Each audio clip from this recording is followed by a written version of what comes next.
بسم اللہ الرحمن الرحیم۔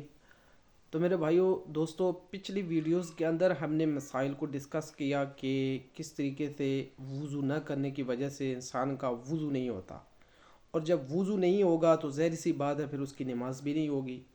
اسی طریقے پھر ہم نے غسل کے جو فرائض تھے، جو ضروری چیزیں ہیں، ان کو ہم نے ڈسکس کیا کہ غسل کے اندر جو فرائض ہیں اگر ان کو بھی کوئی بندہ پورا نہیں کرتا تو ظاہر سی بات ہے اس کا غسل نہیں ہوگا، چاہے وہ سمندر کے اندر ہوتے ہی کیوں نہ لگاتا رہے۔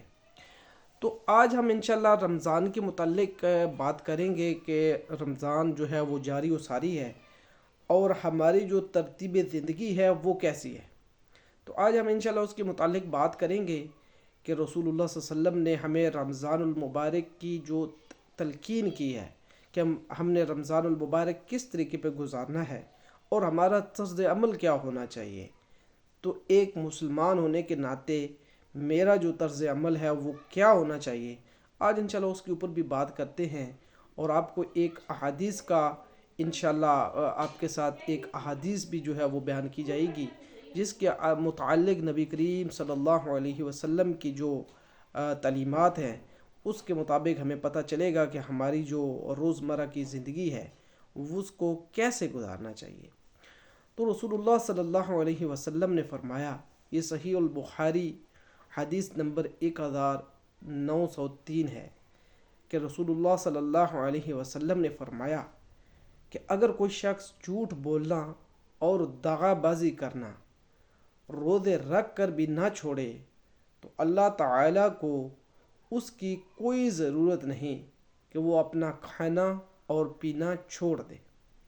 تو میرے بھائیو، یہ میں نے صحیح البخاری حدیث نمبر 1903 آپ کے سامنے پڑھی ہے۔ تو یہ ہمارے لیے ایک عبرت بھی ہے اور ہمارے لیے ایک نصیحت بھی ہے۔ ابھی آپ دیکھ لیں کہ میں اپنے خود گیربان کے اندر جھانک لوں کہ رمضان المبارک کی یہ جو ساعات گزر رہی ہیں، اور ہر ٹائم گزرنے کے ساتھ ساتھ رمضان المبارک ہم سے دور ہوتا جا رہا ہے۔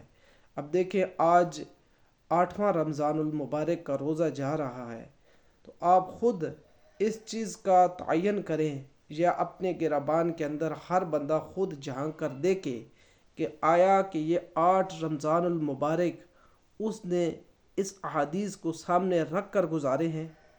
کیا آیا وہ ایسے ہی کھا پی رہا ہے، یا وہ جو دھوکہ بھی کر رہا ہے، ساتھ میں جھوٹ بھی بول رہا ہے اور فریب بھی کر رہا ہے، اپنی کوئی چیز بیچنے کے لیے لوگوں کے ساتھ جھوٹ بھی کرتا ہے، جھوٹ بھی بولتا ہے، دھوکہ دہی کا بھی جو ہے وہ ساتھ میں کر رہا ہے؟ تو میرے بھائیوں، یہ چیز ناقابل قبول ہے۔ اس سے پھر صرف کیا ہوگا؟ اس سے صرف یہ ہوگا کہ وہ بھوکا رہے گا، پیاسا رہے گا، لیکن اللہ تعالیٰ اس کی نہ اس روزے کی اللہ کو ضرورت ہے، نہ اس کی اس بھوکا اور پیاسا رہنے کی اللہ تعالیٰ کو ضرورت ہے۔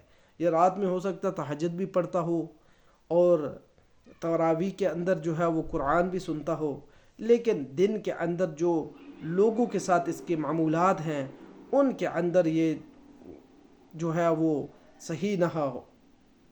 تو میرے بھائیوں، یہ بہت ہی جو ہے وہ ہماری اخلاقی ذمہ داری ہے اور معاشرتی ذمہ داری ہے کہ ہمیں جھوٹ تو کسی حال میں بھی جو ہے وہ جائز نہیں ہے۔ اب دیکھیں، قرآن کے اندر اللہ تعالیٰ نے جھوٹوں کے اوپر اللہ نے لعنت فرمائی ہے، ٹھیک ہے۔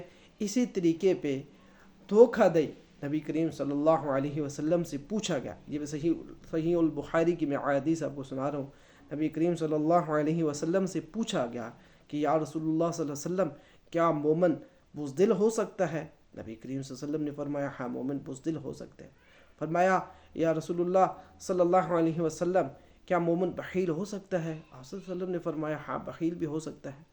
تو پوچھا گیا، یا رسول اللہ صلی اللہ علیہ وسلم، کیا مومن جو ہے وہ جھوٹ بول سکتا ہے؟